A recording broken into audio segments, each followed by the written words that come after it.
Follow the money. That's what I always say. You always follow the money. Yeah. This is Follow the Money with Mitch Moss and Paulie Howard on VSiN. Here we go. Welcome in. It is Follow the Money on VSiN, the Sports Betting Network. This show is brought to you by DraftKings. Mitch Moss along with Jonathan Von Tobel in for Paulie Howard this week. And as always, we are live in downtown Las Vegas from the Circa Resort and Casino. Big show lined up over the next 3 hours. We'll hit in on the NBA, the play-in games now. We have two more remaining. They're both going to be on Friday night. Then the game one starting this weekend. NFL Draft, Major League Baseball, good guests throughout as well. JVT, back end of the week. How you feeling today? I'm feeling it. Today was the morning that I woke up and I was like, dear God, how do Mitch and Paul do this every single day for like the last 6 years or whatever it's been? You know, it can be a little scary once in a while. And when I say that, I mean probably 3 times a week. I'll be halfway here and I'll think to myself, what happened in the last 15 minutes of my life? Like, how did I get from point A, meaning my house, to where I'm at right now on the interstate out here called the 95? Yeah. I'm like, I don't even remember the last 15 minutes of my drive. So, I'm a millennial, so I always need to be in consuming content, right? Like, that's my generation's jam. It's got to be a podcast. It's got to be music. It's got to be something. I drove in silence today for the first 15 minutes of my drive. When I was halfway down the freeway, I was like, I should probably listen to something. You're just totally out of it, huh? And for some reason, the choice was let's just see what the podcast feed has. And I listened to PBS News for 15 minutes on the way in. Yeah, there. PBS on the podcast feed. Have you heard what's going on over there? It's crazy. No. Oh. That's what this morning's been like. Yeah, it's been a little nutty. The fact that you actually have that in your podcast feed is a bigger upset than I would say the Heat and Sixers game going over last night. Got to stay well informed. That was ridiculous. The way it played out. I'm sorry. If you had under in that game and it closed around 208 or 208 and a half, but for that game to play out, I'm sorry, you could see it coming from a mile away in the final couple of minutes. That was 89-88 JBT with 3 minutes left. They combined to score 32 minutes in the final 3 minutes. And I think the breakdown is something like 18 or 19 points in the final 30 seconds of the game or something like that. It was absolutely insane. One of those, was it right side, wrong results, right? Which is absolutely abysmal. For me, so it goes over by what? The hook, right? The hook, yeah. The underrated aspect of that thing going over is, of course, I think it was Tony Brothers calling the foul on Nick Batum that led to the technical free throw. That was, to me, insane. We saw 2 minutes before Nick Batum, and granted, I was on the 76ers, so I enjoyed the call. But Brothers watched Nick Batum shove Tyler Hero over the half-court line to force it over and back. And he ran out to the middle of the floor to call it a turnover and go the other way. And then on that final inbound, he's like, no, hands on the hips. It's a little too much. We got to call this off-ball foul. That's the thing that was insane to me. And you kind of get it. The 76ers have been lazy on offensive rebounds all the entire game. And yet another one to get kicked out to Hero for the three that put it over and, of course, allowed the Heat to cover. But that free throw and that foul call is going to go down as one of the most underrated and most ridiculous foul calls from a betting result that we're going to see in these play-ins. It was stupid. You watch a lot of basketball. You are VSiN's senior NBA betting analyst. And I talked about this when we had that illegal moving screen in the Iowa game against UConn in the women's college basketball tournament. They called a totally fair game in that game, and it was not tight whatsoever. They let him play. Yep. That was one of the reasons why I had a major issue with that call in that moment. The guy could not wait to call the foul on UConn and go the other way. He was looking for it. He was looking for any reason to make sure UConn was not going to have a final possession in that game for a chance to win. And if it was ticky-tack the entire game, okay, then I'm not as mad.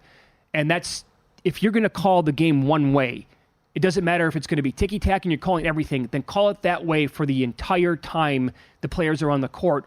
Or if you're going to let some roughhousing go on and it's going to be physical, then call that from the very opening jump to the final gun when it goes off. You have to be consistent across the board. That's always, for me, that's always the complaint. It's not, if it's a foul, it's a foul. But if you're calling it a foul throughout the entirety of the game, then you need to stick by that. And that's the thing that drives you nuts is so many of these games. There's got to be some sort of a flow to the game. Yes. That you kind of have a feel for as a player. And that's the thing that drives you nuts about these games and the way they're officiated. It's not the calls and the situations. It's that to you, the official, 4 minutes ago, that wasn't a foul. Exactly right. But right now, in the biggest of moments, it's a foul. That can't happen. The play in which the 76ers almost get called for a 5 second, right? Because they can't get the ball in. Kyle Lowry's shoved in the back at the very least once. I know on the broadcast they said twice. I only saw one, but he was shoved. He went flying out of bounds. Yes, went flying out, was shoved at least once, and they're just like, nope, roll on. That's what drives you nuts. Again, as I mentioned, Hero getting shoved over the half-court line. Nope, not a foul. But then right there in that moment, ooh, yeah, no, I can't do that. Know. That's the thing that drives you nuts. So you're like, people's issues should not be foul calls in the moment. The issue should be, if that's been a foul call the entire game, no complaints. But if you're going to let them play all game long, you can't call that foul in that situation. Yeah, I did not have a single bet on that game, merely an observation on how basketball games are played out, again, from the very start to the end of it. So now the Sixers move on.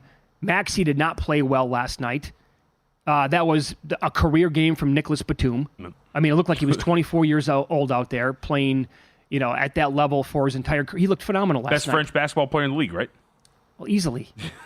Can we vote on that? Can we bet on who it is and who the voters would give it to? Without a doubt. Well, so if they get that Batum, which they're not going to, but if they were to get that Batum the entire playoffs, then that team will go a long ways. I was a little concerned about how Maxey played overall last night.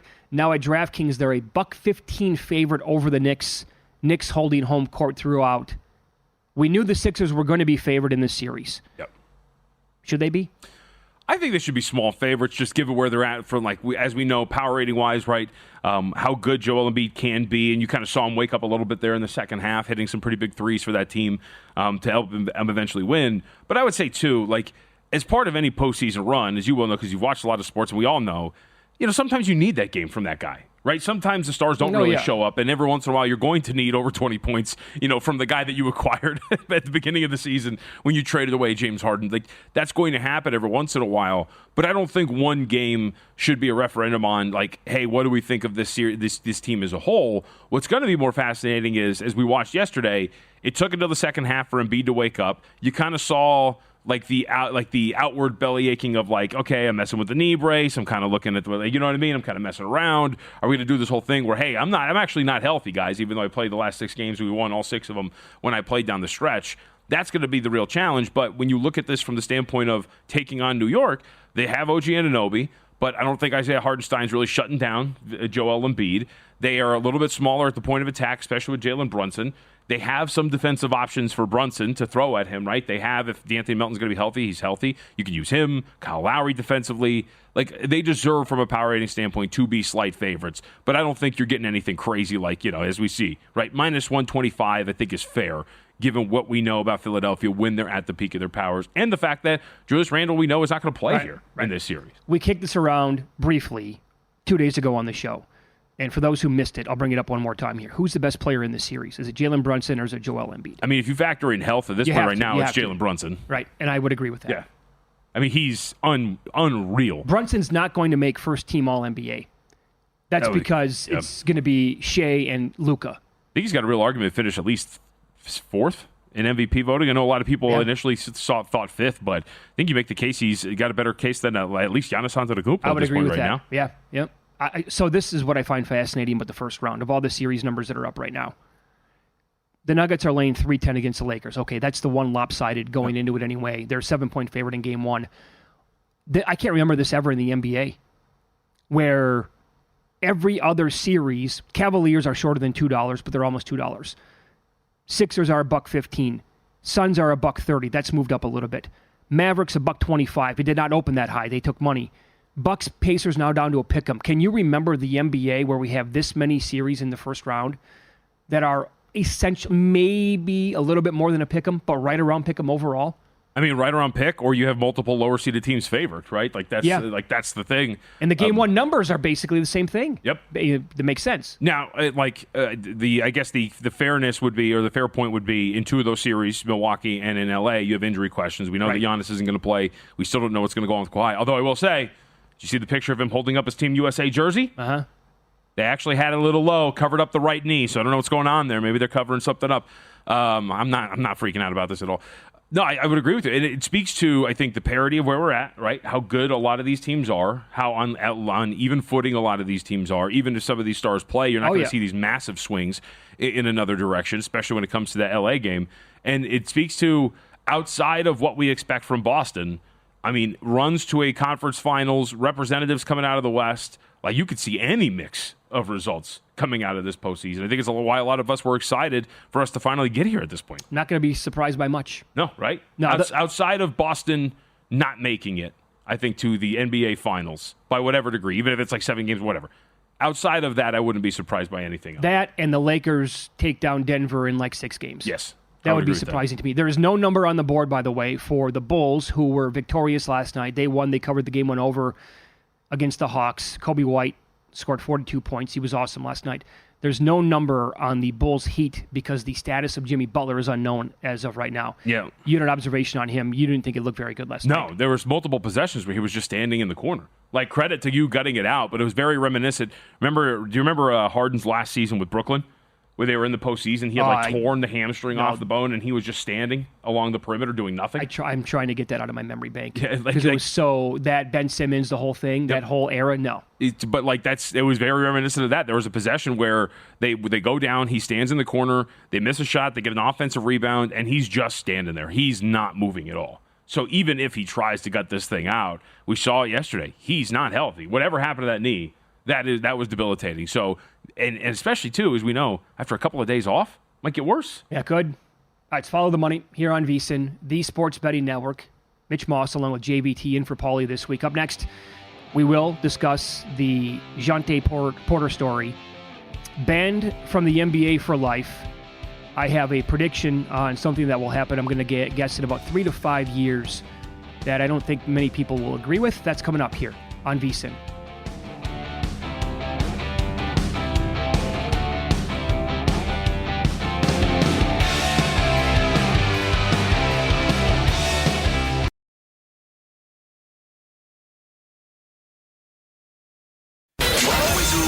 Follow the money. That's what I always say. You always follow the money. Yeah. This is Follow the Money with Mitch Moss and Paulie Howard on VSiN.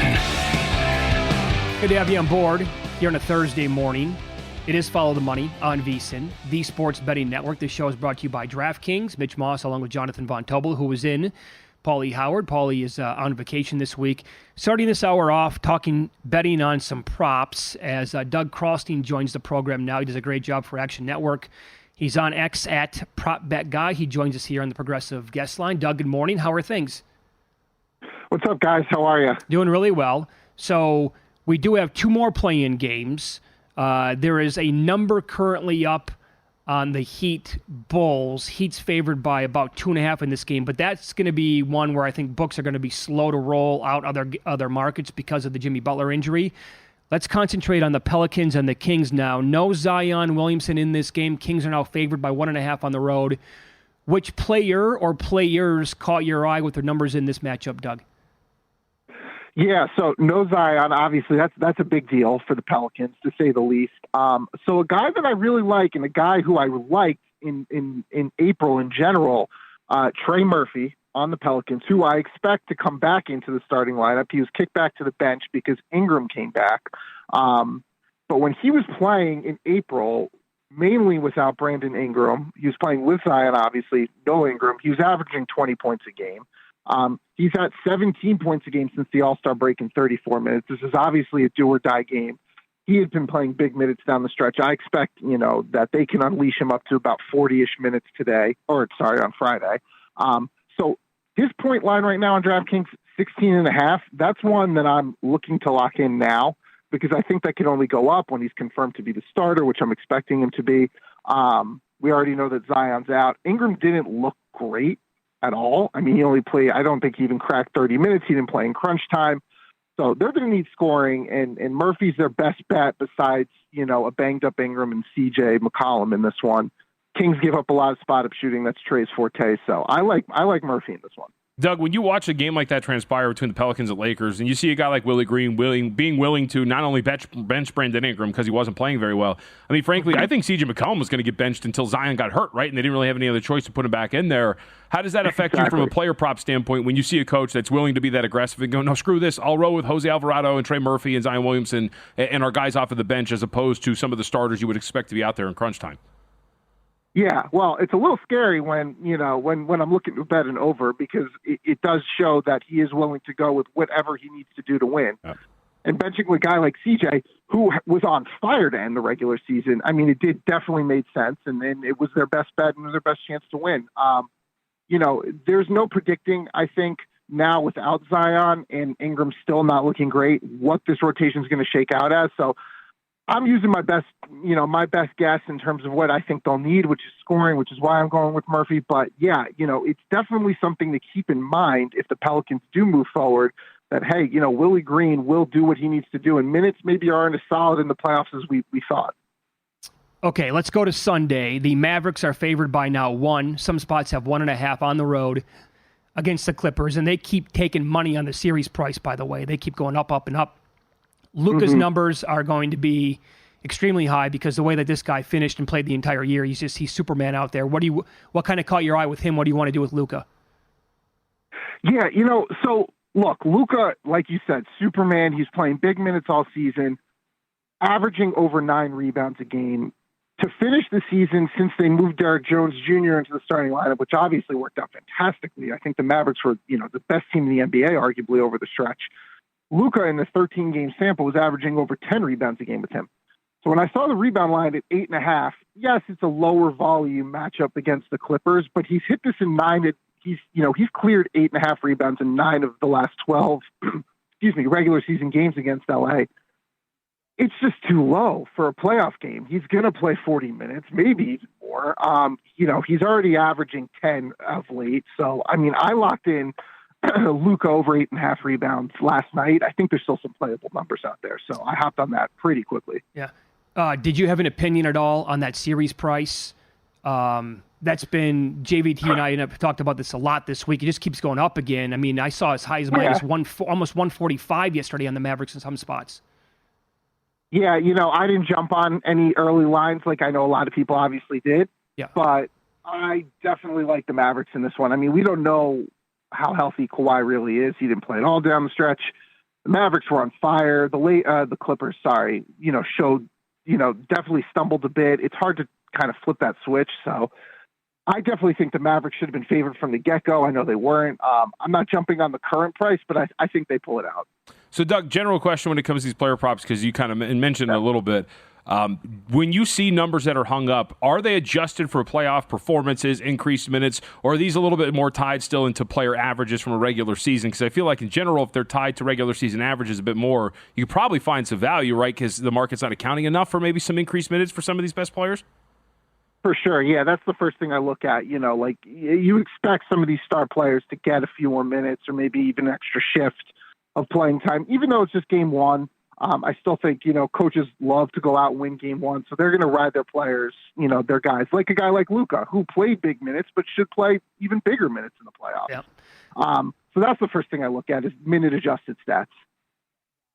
It's Follow the Money here on VSiN, the Sports Betting Network. Our guest, Doug Crossstein, he is with Action Network. You can follow him on X.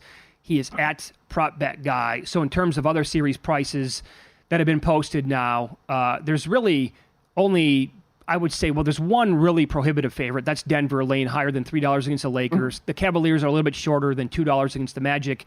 Everything else really much closer to a pick'em. Did you like anything? Was there a number out there that you thought, I should maybe grab a piece of that? Yeah, it's awesome. I love that. I mean, in the first round, you're used to having heavy favorites, big underdogs, but the parity is incredible this year.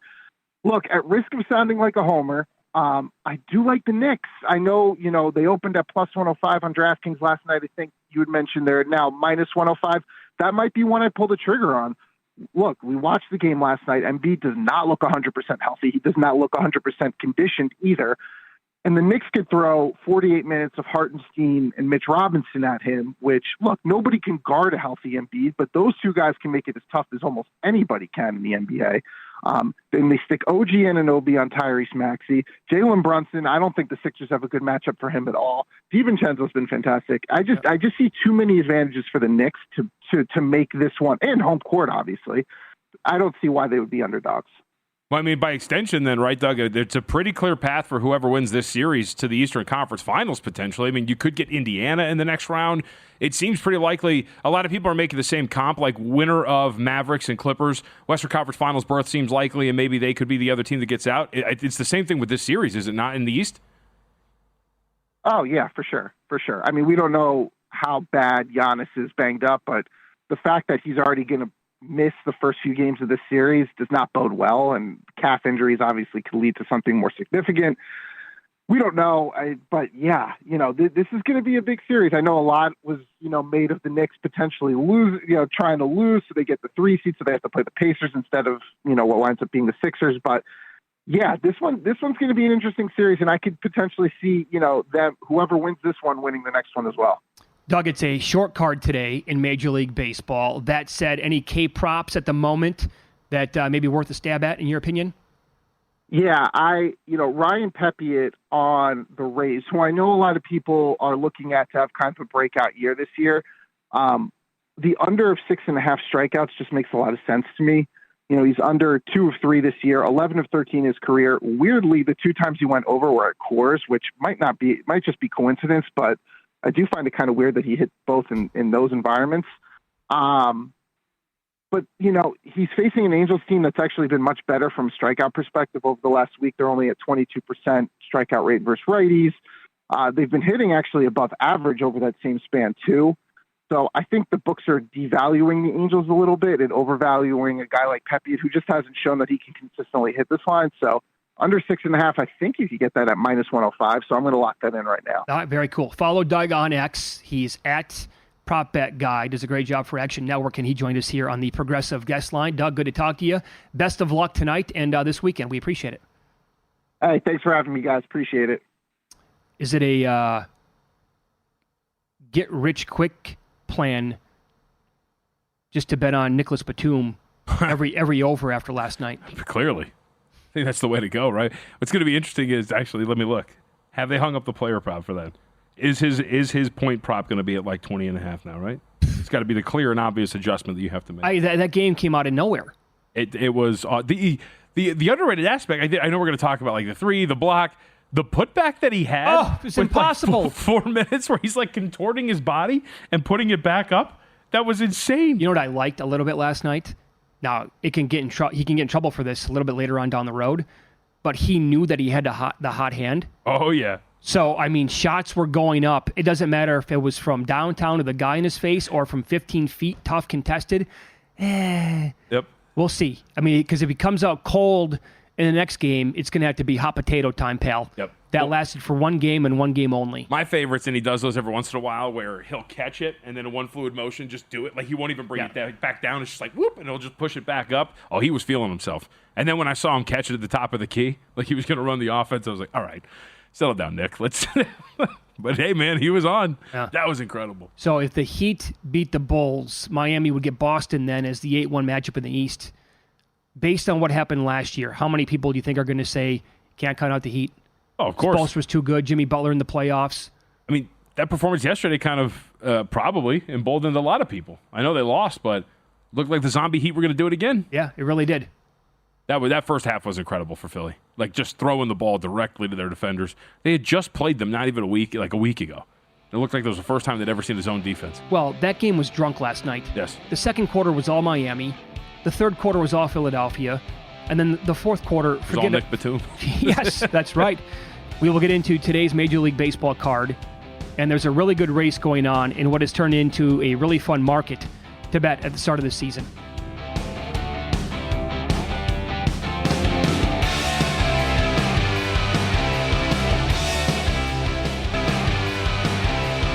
Betting Splits Access still open, folks. Check it out now. 2 weeks free. Yeah, it's been up for a while. I think it's been past 2 weeks. We're just letting you have at it. So check it out, vsin.com/splits. It's not going to be for long. You can check out the money in bets and where they're moving for every single event. All numbers courtesy of DraftKings. Check it out now, vsin.com/splits. NFL Draft is 1 week away, and VSiN contributor Mike Pritchard joins the program now. He, of course, played in the league for a decade. We'll get his thoughts on wide receivers to go in the first round and what the Raiders and his former team, the Broncos, might do early on as he is on the Progressive Guest Line. Good morning, Pritch. How you been? I've been great. Good morning, fellas. How you guys doing? Doing well. Thanks for popping up early with us here this morning. So, yeah, you played with the Broncos. You lived in Denver for a long time. You did a lot of radio there and a lot of media in the great city of Denver. What are you hearing about number 12 overall? JVT and I have been so skeptical all week long. These mocks that some of them continue to have Bo Nix going I can't buy that at all. What say you? Yeah. Yeah. The thing about mocks, in certainly when you want to bet this situation, mocks are primarily off of need, right? Because nobody can tell or nobody can anticipate that do mocks how the board's going to fall. I mean, DJ, Jeremiah is not bad. Brooks isn't bad. I mean, they've been in those front offices and their information is kind of reliable, but majority of mocks out there, it's based on need. So if you look at the Denver Broncos, they have a lot of need. And one primary position certainly would be quarterback. Jarrett Stidham is a guy that I think had a shot here in Vegas with the Raiders. And the Broncos, I think, are intrigued by the guy. He's still young enough to where you can mold him if you are Peyton. But this is a team that's starting over, fellas. This team is stripping it down, making sure that they don't make the same mistakes they've been making year after year, GM after GM, head coach after head coach, in terms of personnel decisions, thinking that they're a few players away. They're a team away. All right. So I could see the Broncos trading down, to be honest with you. I think there's premium positions in this year's draft, but it's not a deep draft, right? We're going to get to the mid rounds, and a lot of those players aren't really draftable players. And you're hearing more and more about that. So the Broncos, they need to stockpile draft picks, in my opinion. I'm not hearing Bo Nix at all. I'm hearing strip it down and start all over with this franchise. Okay, so you would actually make that the favorite then, that the Broncos will not be picking at number 12. They're going to trade back. Right, absolutely. I mean, they can go so many other different directions, guys. I mean, edge player, they could do that. Certainly, linebacker is a premium position for them. I think, there's certain situations, too, where wide receiver makes sense. Offensive line makes sense more than quarterback. And so, therefore, yeah, I mean, I would say I would look for the Broncos to certainly try to trade down or select one of those type of players I just mentioned. So obviously then that would logically tie then, Mike, these rumors that they would be willing to part with Patrick Surtain to move up to get like a J.J. McCarthy. Those are bunk. Yeah, I mean, they could have traded Surtain years ago. Well, actually not years ago. He's still a young player, but it sounds like it's years Feels ago. Like years, yeah. Yeah, because that's been a rumor for a long time, right? But no, I mean, they would have done that already. I think Surtain is he's a premium player. They're running out of those type of guys. They need to start all over, and that's the wrong way to start all over, JVT. If you're going to give up one of those type of primetime players that they have on the roster right now. Well, and we were throwing this around too. What do they have left? They already shipped off a lot for Russell Wilson, right? So to sacrifice more assets to move up would put your future rebuild in a little bit of jeopardy. Yeah, absolutely. I mean, I think they're in cap jail right now, certainly with Russell Wilson. But, the other Peyton, the GM Peyton's under fire too. So they can't screw this one up. Sean Payton's got his hands full. His credibility is in question too. It's just been dysfunctional in Denver for a long time, and therefore they need to start all over. And there's nothing wrong with that. I mean, it's a proud franchise. It's no longer a Pat Bowlen franchise. Certainly the new ownership group, they want to start all over, make their mark as well.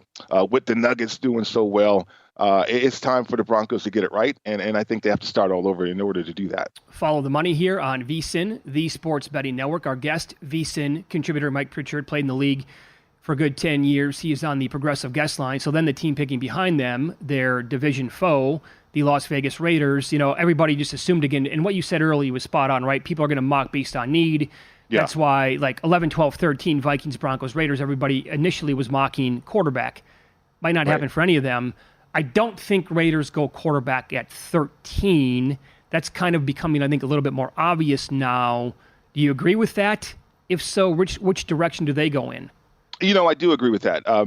You look at, think about this, guys, in the run-on positions, because right now the big board and everybody's draft board, they have probably 3 wide receivers in the top 10. They have maybe 3 quarterbacks in the top 10. They have Brock Bowers at tight end. You have an offensive lineman in the top 10. And then you have maybe 1 edge rusher. And so go down that line where you want to go with these premium positions and what these teams might do depending on how the draft plays out and when those run on positions. Okay, so let's say quarterback, 1, 2, 3 go off the board. The Raiders, I think, are trying to get up there. They're trying to trade for Jaden Daniels. It makes a lot of sense. I mean, they need a quarterback in a desperate way. I don't know if they're going to be able to pull that off, though, because of just the desire of what's going to happen. Now, say somebody falls to them, though, right, in terms of a quarterback, like a JJ or Michael Penix. I think that might be too high at that position for them at quarterback. It's hard to say where the Raiders want to go. I know that they are getting expensive at wide receiver. You think about Adams. If a wide receiver is there for the Raiders, and I'm talking about one of these premium guys, that can get interesting, because they're just right outside that top 10. And therefore, that's why I mean quarterback and wide receiver could be in play for this team that's sitting at 13 right now. So what do you make of these wide receivers as a whole, right? We've talked a lot about them. Marvin Harrison Jr., the assumed guy to be the first one off the board. Do you believe anything when you hear that, hey, you know what, I actually think Malik Neighbors is the better wide receiver here. He could maybe lead Marvin Harrison Jr., or is this all just a given he's going to be the first guy off the board in terms of the pass catchers? Well, I mean, JVT, he's got the clout. He's got the name. I think Odunze is right there, too.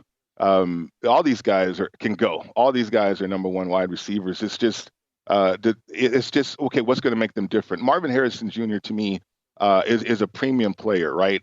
I just think that Odunze has run after the catch ability. Malik Neighbors, not so much. He can get deep, he can do everything. But Odunze is just that complete player with that run after the catch ability that I think is sought after in the National Football League. You think about like when we look at player props, right?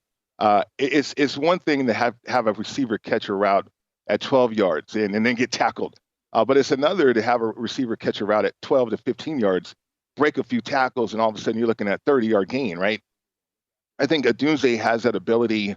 Getting deep is something that certainly teams in the National Football League are going to look after or look out for. You also have the 11 personnel dynamic too. It's anybody's guess. To me, Odunze is the best player, though, at that position on the board for my money. Better than Harrison. Yeah, I believe so. I mean, Harrison's got the clout, but Harrison also played on a team in which they have a rich history in wide receivers, as you guys know. And I've played with a number of those guys. And some of those guys had a lot of clout, but no substance. Oh. The substance that they had at my day, was steroids. But you want to name any names? Have a lot, right now they have a lot of clout, and certainly the competition just isn't what it needs to be. I think that's why Neighbors is getting a lot of shine right now because he did play in the SEC. How many receivers do you think go in the first round? That prop has been sitting 6.5. Over is plus money, has been now for weeks. Do you think we get 7 in the first round? I mean, that's the interesting bet. Like I said, we got 3 in the top 10 right now.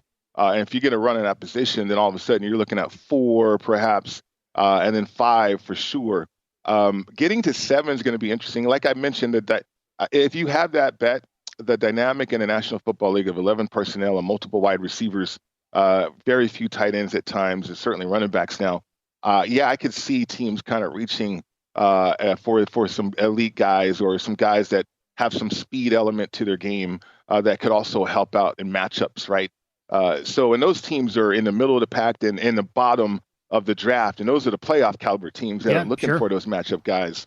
That's in your favor if you did bet that over. Yeah. Interesting you said it about Odunze. I think we brought this up yesterday on the show. Daniel Jeremiah said that Rome Odunze is his favorite player, not wide receiver, favorite player in the draft. Yeah. So he's incredible. The route running where he can play, but the run after the catch. I mean, Randy Moss, we all saw him play and how great he was. He can get open against three guys, right? But his run after the catch was underrated. But Jerry Rice's run after the catch was legendary, and I think Odunze certainly has that ability. So I see why he's in a lot of people's graces right there. Pritch, great catching up with you. Enjoy the draft next week, and we'll catch up soon, okay? Absolutely, guys. Enjoy the rest of your day. Thanks, Thank you. Be good. Up next, in Pocket Plays, and I'll expand on the receivers, why I like a lot of them, but it could be dicey based on where they go.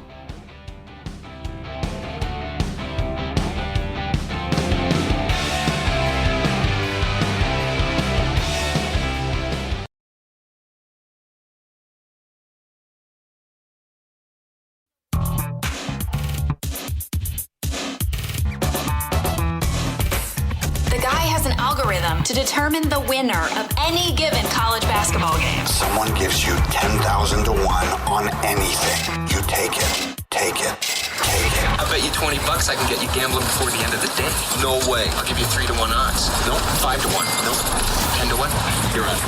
Welcome to baseball season. 0-3 betting this sport this week. Cardinals A's first 5 under 4.5. No good. That was a loser. Doesn't matter. Full game first 5. K-props this week. No bueno. April record overall 9-14. Negative 1.2 units. No good. Got to flip this around. Hopefully the draft will do that. I've added bets throughout the week. They generally happen after the show is over with. Yeah. A lot of books are not open until the show is done. And then most times, numbers are going to move, sometimes whatever. For example, I really like the Chargers bet that I made yesterday, minus 125. I can't give that out right now. To take an offensive lineman because it's no longer there. Minus 140, probably still worth a bet. So the one I have pending, gave this out on the show when it was available. Pacers to win against the Bucks, plus 195. That, and I added more, plus 165. Now it's a pick 'em. I mean, look, closing line value. You don't take it to the bank. You take cash to the bank. And as we said earlier, you know what? Maybe because of Giannis and the injury here, this actually opens it up a little bit for Damian Lillard, and he goes nuts. And I would not be surprised for 2 seconds if that happens. Yeah, this is going to get to play. For me, the other side is going to get to playable territory here pretty soon. If we're talking about the Bucks being an underdog in the series. Yeah. Because there's still a chance he comes back, right? And you could still steal a game. It's funny you say that. Steal a game at home against Indiana, right, to start the series, and then Giannis potentially comes back. It'll be fascinating to see where that ends up by the time we get to game time this weekend. All right, so that's it for me. All right, yesterday, same thing. 76ers minus 4.5, tough at the end of that game. I will not. I think that was one where I was lucky to kind of be in position to cover that at the end of the game. They were not playing well in the first half. That's fair. Got there. I wish they would have. That foul at the end was a little nuts, but they don't get there. Then Hawks money line plus 130. Not a chance in the world. Holy smokes. They looked bad. And as I said multiple times, Mitch, I've been burned by this Hawks team many times. I was going to give them one last shot. I'm glad they're eliminated. Get them out of here. Thank God they're finally done, right? Yeah, it might be the last of it. Trae Young. Get ready to learn. Well, it's not going to be Chinese, buddy, but it's going to get ready to learn I'll say the benefits of queso as you head to San Antonio to team up with Victor Wembanyama. Oh, don't say that. Don't do that to Wemby. Don't you talking think? about? Am I dead wrong on this? Probably. Would you rather, if you're a different team in the NBA looking to trade, because they're not going to keep this together. There's no way they can run back Trae Young. Would you not rather have DeJounte Murray than Trae Young? Right. I think that's why Trae Young's on the way out. I mean, and I feel like Trae Young's. He's got a really good upside on offense. Of course. And I also think part of the negativity of the pairing is the pairing itself. Like, they're just two ball dominant guards who don't really fit. And I think if you separate them, then they'll be good in their respective roles with wherever they land. And the team for San Antonio is kind of built up to kind of fit what Trae Young does well. Will a team led by Trae Young ever do damage in the playoffs? I know they went to the Eastern Conference Finals. And that was more about COVID the 76ers collapsing, though, right? Sure. Than anything else. Will he ever be the, let's say, the front man or the catalyst for a team to make the finals in the NBA? I would say no, only because when you play defense at that level, I don't know if you can be considered that. I'll give you another one. Pelicans lose tomorrow night in the Western Conference. What do you do moving forward with the roster? I don't know, because you've paid those guys. Like Brandon Ingram, CJ McCollum. A lot of cash. Yeah. And they're not going to be that attractive in terms of assets. You've soft locked yourself into what this team is at this point right now. Now, this is a gigantic if. If they could ever stay healthy with that roster, could the Pelicans could they make the Western Conference Finals? Could they reach the NBA Finals? I would say yes. I don't know about NBA Finals, but I think especially as we know, the nuances of how a bracket falls, absolutely they could. They could make the Western Conference Finals. So then being in play to actually make it to the NBA Finals. Dude, I mean, Luka Doncic has made it to a conference finals. Trae Young, as you mentioned, has made it to a conference finals. The Clippers made it 2 years ago. You can make runs to a conference finals if the bracket breaks right for you. I do agree with that. Yeah. The part that I have a difficult time wrapping is the team staying healthy. Right. And I would agree with that, too. It's a 5-year sample size now with Zion. It's Zion. It's Ingram. By the way, Trey Murphy was hurt at the beginning of the year, so I would agree with that, absolutely. All right, don't miss out on any of the NBA playoff action at DraftKings Sportsbook, an official sports betting partner of the NBA from the play-in tournament through the finals. DraftKings Sportsbook has you covered with same-game parlays, live betting, odds boosts, and so much more. Download the DraftKings Sportsbook app and use the code VSIN, that's VSIN. New customers bet $5 and get $200 in bonus bets instantly. That's code VSIN, only at DraftKings. The crown is yours. I wanted to expand on the wide receivers here that are going to go super high in the NFL draft. Do I love the top 3 guys? Sure I do. I think they're all like A-plus level type of guys coming out of college that can, really, really be good at the NFL level. Rank them any way that you want. Harrison, Neighbors, and Odunze. I don't care how you have them 1, 2, 3. I think the problem is landing spots at the next level, specifically for this position. It basically means the world. Now, and here's the example. Who would not love Marvin Harrison going to LA and playing with Justin Herbert to be the lead guy there, right? Right. That's the ultimate landing spot for any of them, basically. Maybe even Arizona with Kyler Murray. That's not a bad backup spot to go to. However, if the draft falls, if it goes quarterback, then let's say Harrison goes 3rd to the Patriots. Not loving it so much anymore. He's got Jacoby Brissett as his quarterback, and who knows what moving forward. I think the same thing can be said for the New York Giants. If they take any of these 3 guys, playing with Daniel Jones, you happy about that? No, not at all. Going to work out well there? I think you might be happy with the offensive scheme. You're not going to be happy with who's getting the ball to you. Well said. Another one must be added. Tennessee. Sure. Now, I think they go offensive lineman. There's a shot where they could go wide receiver. I think one of them will be on the board at number 7. But to go play with Will Levis? No. I'm not in love with that whatsoever. So, again, the landing spot, and that's something, too, that I think, people have learned over the years, just like they're never going to learn with the quarterback. Every time somebody talks about a quarterback on some other network, all these guys are going to shine, right? Yep. They're never going to be bad. BS, half of them, if not more, are actually going to be bad. I think the wide receiver landing spots, I've loved dudes that come out of college previous years. But if they go to the wrong team with the wrong fit and the quarterback who's not that great, good luck. You're not going to hear from them again, potentially. Well, so speaking of Levis, too, and I would agree with all of those points, and Levis is pretty fascinating because the Titans themselves, they geared up this offseason. Like, they looked like they're trying to win that division. That's why I think offensive line makes sense. But Will Levis does have a connection with Jaden Daniels. You ready for this? Round 1 and 2 quarterbacks since the 2016 draft to average less than 5 yards per dropback under pressure and a greater than 20% sack rate. Christian Hackenberg. Okay, you don't want to be on a list with him, ever. Zach Wilson. Or him. Justin Fields. Okay. Will Levis. And there's one quarterback in this field that is in this list. Jaden Daniels. Okay, those are very specific numbers, though. They're very. You're essentially saying you're inviting pressure and taking it, and it's not essentially your offensive line's fault. But that has been the big criticism of Jaden Daniels, the invited pressure, and the fact that he allows those pressures to turn into sacks. Okay, so, man, I think that you could really come up with anything to fit an argument now, couldn't you? But, those are so bad. Like, some of those names are very, very bad.